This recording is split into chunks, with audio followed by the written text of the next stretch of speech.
مساء الخير، مساء السعادة، جماهير النادي الأهلي العظيمة في كل مكان. هو الفيديو يا جماعة مش طويل، هو الفيديو الحقيقة يعني تعقيب على لا شيء.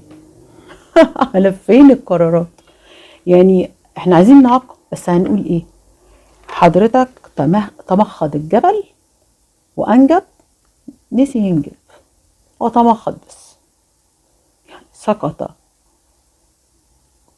سقطت أقنعة كتير قوي في القرار ده، أو القرارات الغير مفهومة دي. سكت ظهرا ونطق نسي ينطق.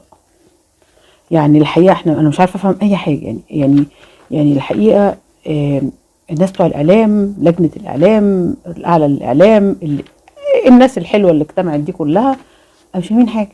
حضرتك طالع بتقول أنت رحت لامم كل الناس كده وكل القنوات كلهم حاطين في واسكت واحد، اللي هو سيتم سحب التراخيص من يتجاوز ومن يفعل ومن يتجاوز في ايه. يعني هو حضرتك الكل بيتجاوز، واحنا لا ما نقصدش شخص بعينه ولا قناه بعينها.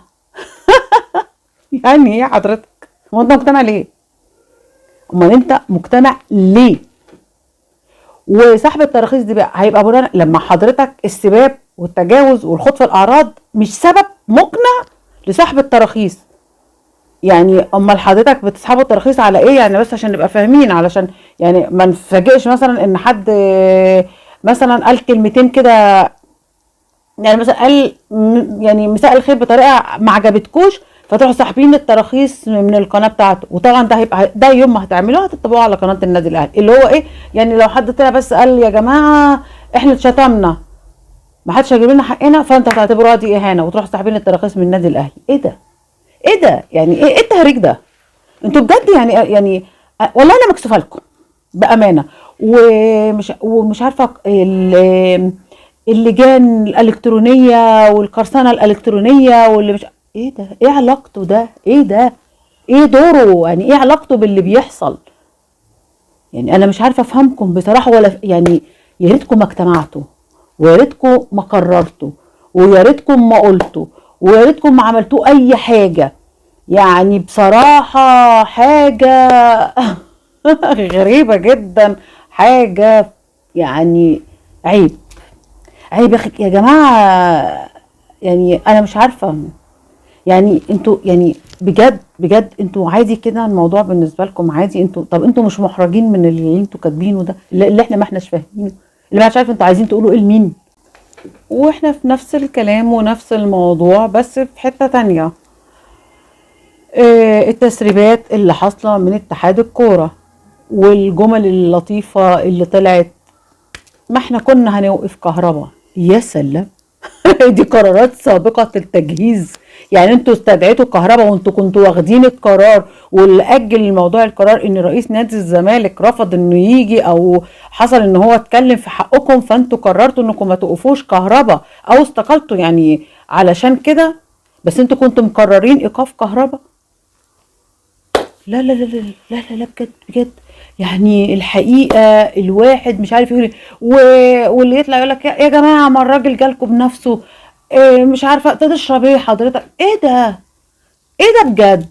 واللوايح مالها ومال تهديدات ومالها ومال كلام ومالها ومال يعني لايحة. ايه علاقتها حضرتك بان انت رحت بنفسك او جيت بنفسك او بعت فلان؟ يعني دي لايحه متطبقه على الجميع، اتطبقت على الانديه منها فاركو اللي كسبكم امبارح، يعني متطبقه على الجميع. خلاص فتره القيد خلصت. بح فيش حاجه اسمها والزرار بس محتاجه نعمل انتر. طب فين الزرار اللي اعمل عليه انتر ايه وزرار ايه ايه يا جماعه السهوله والبساطه دي؟ يا جماعه الفيديوهات اللي متسربه دي بس لو وصل الاتحاد الدولي كارثه. وتاني هقولها لكم، في ناس عادي جدا بتقولك مش مشكله تخرب الكوره في مصر، ما عندهمش مشكله، بس نادي الزمالك ما ينضرش. بس عادي خليها تخرب على الجميع ويبقى احسن عشان يخلصوا من هو مش قادرين يوقفوا الاهلي، يبقى جه الموضوع ايقاف للنشاط الرياضي كله في مصر ويبقوا خلصوا كمان من نجاحات النادي الاهلي. وخلينا بقى بلاش دوشه بقى، خلينا كده ايه كلنا شبه بعض، نبقى كلنا فشله. لا لا بجد انا بحاول انقي كلامي جدا. يعني تخيلوا يعني تخيلوا لما انا، يعني انا الاعلام او بتاعت الاعلام دي ما لهمش اي علاقه بيا، وانا بحاول انقي كلامي احتراما للمشاهد، يعني احتراما للناس اللي يا رب واحد بس اللي هيشوفني احتراما ليه. ما ينفعش اقول كلام مش كويس يضايق حد او يخدش حياء حد، او كلام يعني يبقى فيه نوع من انواع التجاوز ولو شخص بس اللي هيشوفني. انما في ناس بتطلع قدام ملايين وبتشتم الناس، وفي الاخر يقول لك التجاوز ومش التجاوز، والتجاوز من الجميع وما نقصدش شخص بعينه، وما نقصدش نادي بعينه. ولو ما كنتش جيت كنا خلاص خدنا قرار ايقاف كهرباء، لو كنت جيت كنا خدنا خلاص قرار ايقاف كهرباء. ايه ده؟ ايه ده بجد؟ بس عموما والله العظيم كهربا ده ابن حلال، وربنا فعلا بيرد له حق، عشان كهربا اتظلم، وعشان مشكله العقد وتزويره والحاجات دي كلها، ربنا فعلا بيرد حق كهربا وبيكشف كل الناس.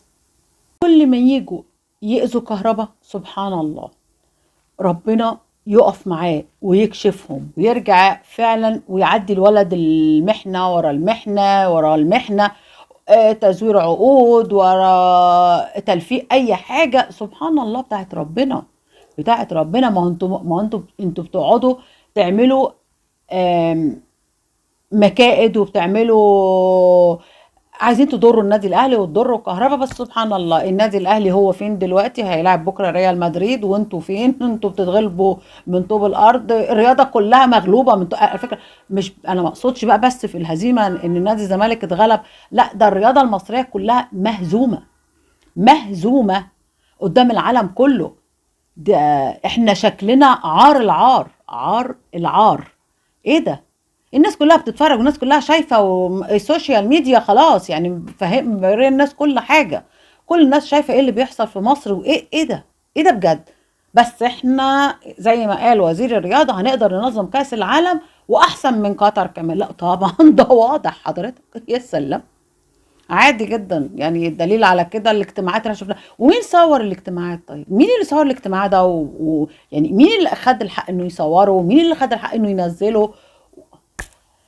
والله العظيم انا ما عارفه اقول ايه يا جماعه. الفيديو ده بس على العكه اللي حصل. انا مش هدخل طبعا النادي الاهلي وماتش ريال مدريد بتاع بكره ده مع الكلام اللي كله مزعج ويضايق، وكلام واحداث سيئه، واحداث الحقيقه يعني لا ترتقي ابدا ابدا بالرياضه في يوم من الايام، ولن ترتقي بالرياضه طول ما هؤلاء هم المسؤولين عن المنظومه الرياضيه والاعلاميه يعني.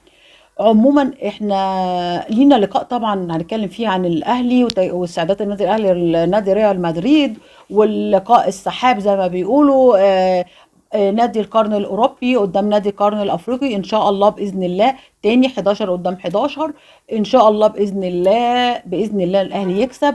ولينا كلام تاني برضو، ده الكلام ده كده النهارده يعني دلوقتي على السريع ان شاء الله فيديو تاني نتكلم على الاهلي وكل الترتيبات للمباراة. وما حدش يعني يهتم خلاص بالقرارات اللي طلعت دي، لانها ما ملهاش لازمة. والمهم ان الاهلي هيفضل فوق الجميع. احنا الاهلي، انتوا مين؟